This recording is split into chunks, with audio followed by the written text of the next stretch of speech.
ओडिशार विभिन्न जिला येलो वार्निंग जारी करिछि भारतीय पाणीपाग विभाग। 18 एप्रिल रु 22 एप्रिल पर्यंत वर्षा एवं पवन बहिबार पूर्वानुमान होइछि।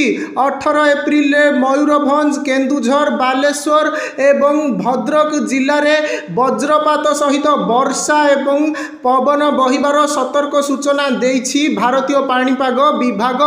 19 एप्रिल रे बालेश्वर, भद्रक एवं मयूरभंज जिले में घड़घड़ी सहित वज्रपात हेबार संभावना अछि। सेहिपरि आईएमडी पूर्वानुमान करिछि एप्रिल 20 तारिख रे मालकानगिरी एवं कोरापुट जिले में बिजुली एवं पवन सहित वर्षा हेब।